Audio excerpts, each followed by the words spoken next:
Hello everyone, welcome to your lecture on development communication. This lecture is part of your paper Internationalizing Development Communication. This module deals with the concept of internationalizing development communication. You have already had an idea what is meant by development communication and its different theories in some of the previous modules. Review of development literature suggests that developed nations acquired and applied technological knowledge much faster than the developing nations. Technological knowledge emerged most authoritatively in the Europe that was encouraged by the rise of the merchant class. Such dominion placed it over other nations in terms of capital and power. International perspectives of development communication. Development mediations are not new, and the modern concept of development communication dates back to the era post Second World War. There had been colonization of most of the Third World nations post the World War II, and it was followed by the establishment of United Nations and its several multilateral agencies, making the onset of development in the underdeveloped countries. Soon after, a number of bilateral agencies were formed within the industrialized Western nations. International development theorists have conceptualized development from different perspectives. Interestingly, the perspectives changed with the evolution of different paradigms, and this led to changes in the policies of communication and other communication related technologies. Role of communication has always been a subject of extensive assumption within the theories of development. Development communication finds its origin in the disparity between the materialistic development and the industrialized nations and the developing nations. There are several schools of thoughts which have considered communication as a vital infrastructure of developmental process. Some have viewed it as an important component for the economic growth, whereas others have viewed it as an integral part of the social transformation process and modernization. Exploration of the different approaches of development discloses the patterns of developmental communication and discontents within it. Analysis of the communication history reveals that during the 1920s, the state was the main agent of communication between different countries. With the evolvement of social research tools, international communication scholars studied how the media was used by the state in the battlefields. Post the Second World War, US and its expanding firms became an enabler of the private capitalized markets. Scholars argued about the consequences of selling news and information worldwide, just like any other business product. The main concern raised was that selling of news and entertainment in the form of commercial services would dominate the imagination of majority of the world population living in a complete different situation. Further, the expansion of the local and converged technological infrastructure had initiated the new communication ways between non-government organizations or actors and non-profit organizations across different countries because of the limited infrastructure offered by the state and the corporates. Eventually, these alliances of the public interest group have questioned the multinational and state-supported entities. Scholars have claimed that the main purpose of international mass communication were established basically in social and political contexts during the 1930s and 1940s. Interestingly, at the end of 1950s, the international communication studies emerged were mostly US-centric. The earlier communication researchers assumed the purpose of communication in the context of war. Over the course of time, the concepts and theories of communication did not change, even though the context underwent massive transformation. The perspectives of development communication have changed not only because of the different paradigms, but also because of the global changes in the social economic setup, as well as communication and technological innovations. In summation, from the analysis of the international development literature, we can say that the notions of communication have changed with time, and different theories have suggested ways of implementation of development strategies and different efforts. Theorization. The modernization theories supporting steady economic growth were primarily concerned with the industrialized culture, where the notions of development were already institutionalized. Such theories did not explain the exact role of communication in the development process and considered it like any other element. We notice how colonization of the world took place after the Second World War, and out of the experiences emerged certain dualistic theories. These theories focused on the problems of different underdeveloped countries. Further, the alternative theories focusing on the balanced and unbalanced structures of the north and south peripheries demanded for substitute requirements of growth in nations with different marginalized conditions. Different theories emphasizing on human capital investment stressed on aspects such as education and literacy as the impetuses for the development, whereas entrepreneurial theories supported the role of economic elites. We know how the elite and developed class controlled the production and transmission of media content in developing nations. Such biases in the form of knowledge gap and role of diffusion provided an insight about the failures of the modernization theory of development. The Marxist approach of development regarded communication as a fundamental yet not influential part of the developmental process. The differences in the ideologies created the issues of class struggle, and the contemporary Marxist model takes on the political, cultural, economic ideologies when considering the aspect of development. On the other hand, the elite and classified models emphasized on the role of intellectuals, businesses, and politically superficial classes in the process of social transformation, especially in the developing nations. Social mobilization concepts of development have put emphasis on the communication policies and the role of participatory communication. It particularly focuses on the role of mass media in the decision-making process, mass mobility, and social mobilization for developmental support. The diffusion supporters consider development as a process within the spread of innovative ideas. The diffusion approach stressed on material diffusion.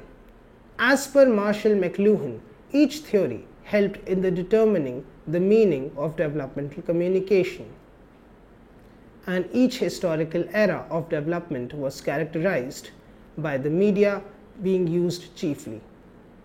Development literature during the 1950s and 1960s have suggested that mass communication has been a pivotal agent for social development.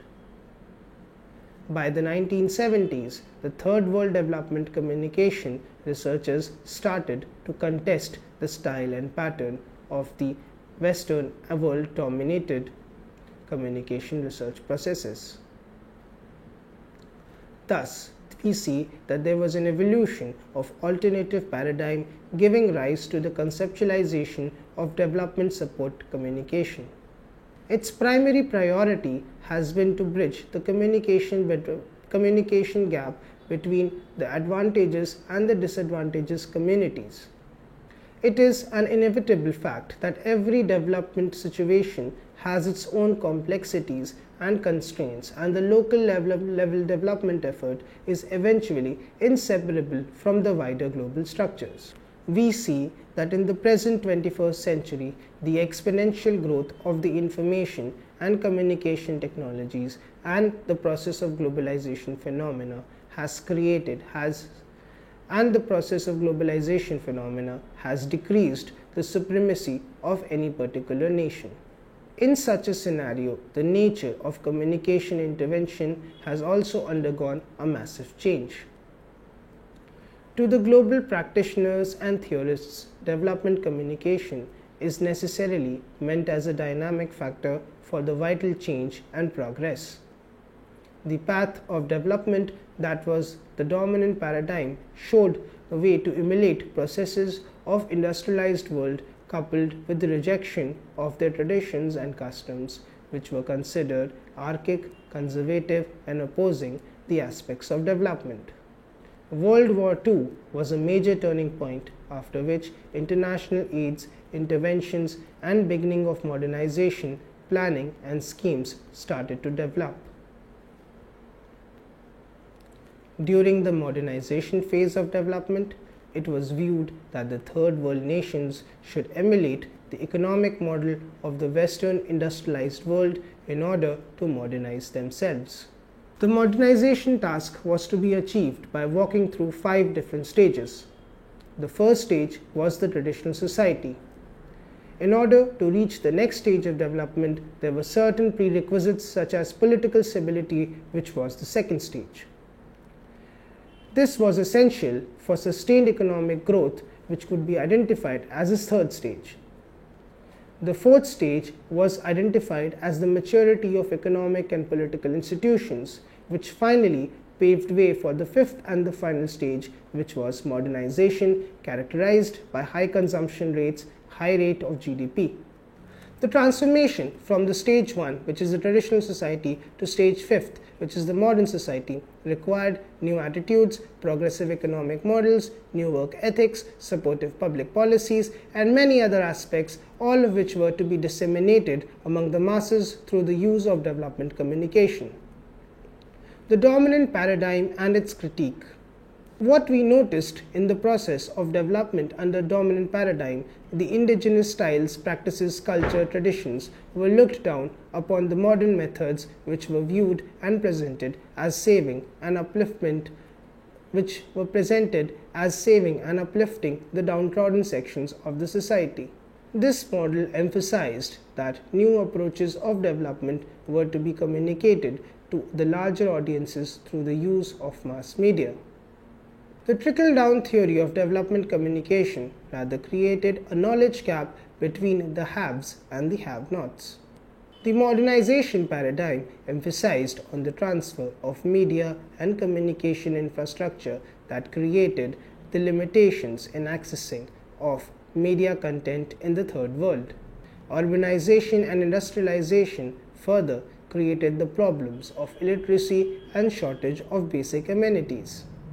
The modernization paradigm created increased dependency, and thus the alternative paradigm emerged. As per this paradigm, many of the ideas and strategies from the developed countries were taken and customized and fine-tuned to the needs of the people of different developing countries. The primary purpose was to improve the lives of the people, their communication and media habits, socio-political scenarios of the nations, the economic growth, as well as their culture and many other aspects. The critiques of modernization have viewed communication point ignorant. The critiques of modernization have viewed communication and pointed out that during this phase little attention has been given to the contextual or sociological factors of development. Further, the communication process that was studied empirically was short-term and far too generalized. The diffusion of innovation research that was introduced in the dominant paradigm turned out to be deficient because of the uneven distribution of resources. The socio-cultural, political, and economic situations of the industrialized nations were very differently from the countries of Asian and African continent. Yet, the diffusion model was uncritically advocated in the third world nations with the presumption that communication in any form can facilitate the development irrespective of the socio-cultural and economic situations. In most of the developing nations, extension and extensive support agents were in shortage, and the support reached only to a fraction of the people. Technological innovations was thought to be the solution for increasing the productivity, regardless of thinking who would be benefiting out of it in the long term. Communication was characterized by a global approach. Over the years, there has been an increasing skepticism with the modernization and the alternative models of development. It is increasingly believed now that various nations of the world have their own geographical peculiarities, social setup, and cultural blending, and have traced their own models of economic and social development, which have suited their social and geographical setup. Disseminating a monotonous development model of any one part of the globe to various other parts through a channel of mass media basically has shown disappointments in the system of economic determinism and cultural imperialism. It also has shown a narrow to the scope of developmental borrowing from any nation which is relatively smaller in size and is dependent on other nations comparatively with the larger nations both in terms of geography and economy. It is here that the concept of internationalizing development communication finds its genesis, that is, to identify and appreciate the various developmental models across the globe and to communicate its benefits to those parts which have previously been unaware of. We noticed how the notion of development was weighted down by certain evolutionary biases. The development communication was linear and one-dimensional majorly and functioned along a certain predetermined sets of objectives. Another theoretical bias could be observed in the UNESCO's 1961 suggested set of developmental indicators. According to these standards, every nation must have access to media and communication facilities. During the ongoing second and third decades of development, social structural growth was emphasized. Development theorists like Rogers 1960 argued about the necessity of social changes and communication significant for improving the overall quality of life. During this era, many of the underdeveloped nations have started to achieve the targets of media access. But regrettably, the development communication history have showed that having access to media facilities did not necessarily meant better communication opportunities or improved the overall cultural standards. Development communication indicators were found to be insensitive with small traditional and interpersonal modes of interaction, as they were thought to be not capable of bringing the desired social change. Thus we saw the emergence of big media like radio, television, which depended on the commitment of the government and fund availability. Further, the choice of communication indicated the model of development the nations were following consciously or unconsciously. What we understand from here is that the indicators of development communication served as the intermediary between the development theory and the development policies. New World Information and Communication Order. Interestingly, the modernization paradigm could also be well situated in the Cold War. The framework articulated development goals for Russia and the developing countries of the Southern Hemisphere. Communication was thought to be an enhancing factor for the overall economic growth. The involvement of international organizations shifted the focus from communication as a publicity tool to a more institutionalized instrument of international policies. After the numerous critiques of the modernization paradigm, the notion of development communication was recast by the practitioners in the context of developed and the developing nations. Scram, argued about the international political communication influencing the mass media. Sibert, Peterson, and Scram invented the four theories of press in 1956 and provided a conceptual framework of the international communication in the Cold War context. The emergence of the media research characterized by the Cold War instrumentally posed for broader debates concerning the economic development and power relations.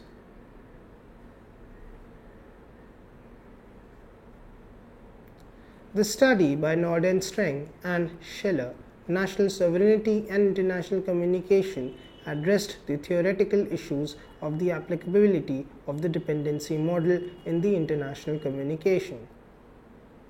This particular study looked upon the role of broadcasting satellites in the national sovereignty and the need for a balanced flow of news and information.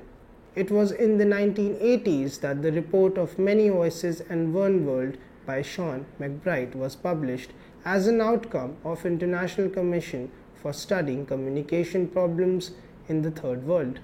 This report further provided specifically an overview of the relations between the communication and the society and the international imbalances in the content and the flow of information from the first to the third world.